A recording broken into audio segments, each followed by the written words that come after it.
Jutire Akhaj চেনেললৈ মই মনিকাই আপোনালোক সকলোকে আদৰণি জনাইছো।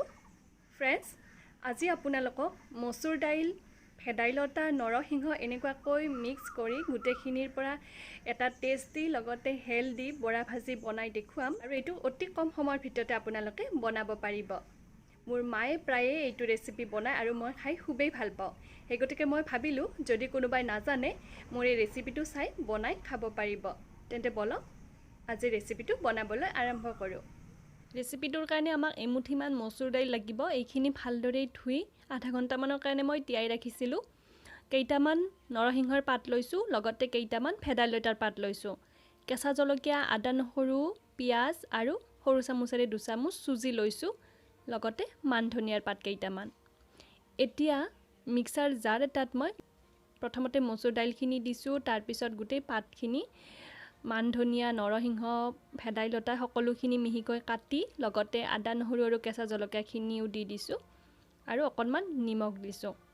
এতিয়া অকণমান পানী দি এইখিনি মিহিকৈ পিচি ল'ব। এয়া এতিয়া পিঁয়াজটো মিহিকৈ কাটি লৈ ইয়াতে দি দিব, লগতে চুজিখিনিও দি দিব। চুজিটো অপচনেল হয়, নিদিলেও হয়। খাবলৈ অকণমান ক্ৰিস্পি হোৱাৰ কাৰণে মই চুজিখিনি দি দিছোঁ আৰু ভালদৰে গুটেখিনি মিহলাই ল'ব। বলক এতিয়া বনাবলৈ আৰম্ভ কৰোঁ। গেছ ষ্টভ অন কৰি প্ৰথমতে টাৱা এখন দি দিছোঁ আৰু তাত অকণমান সৰহকৈ সৰিয়হৰ তেল দিছোঁ। তেলখিনি প্ৰথমতে ভালদৰে গৰম হ'ব দিব আৰু তাৰ পিছত কম জুইত চামুচত লৈ মিশ্ৰণখিনি অলপ অলপকৈ দি যাব।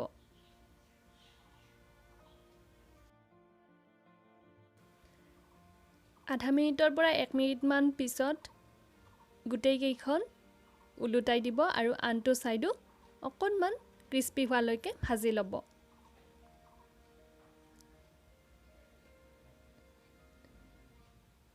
এইখিনি হৈ গ'ল। এতিয়া মই টিস্যু পেপাৰত উলিয়াই লৈছোঁ। এনেকুৱাকৈ গোটেইখিনি মিশ্ৰণৰ পৰা আপুনি বৰকেইখন বনাই ল'ব। মসুৰ দাইলৰ সলনি যিকোনো দাইল লৈয়ে এই ৰেচিপিটো বনাব পাৰে। আৰু এনেকুৱাকৈ বনাই আপুনি গধূলিৰ সময়ত চাহৰ লগতো পৰিবেশন কৰিব পাৰে। তেতিয়া মাত্ৰ অকণমান চুজি বেছিকৈ দিব, নাইবা বেচন দিব পাৰে। তেনেকুৱাকৈ অকণমান বেলেগ ধৰণে বনাব পাৰে।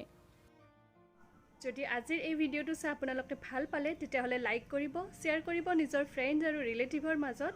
পুনৰ লগ পাম এটা নতুন ৰেচিপিৰ সৈতে। আজিলৈ আহিছোঁ। ধন্যবাদ।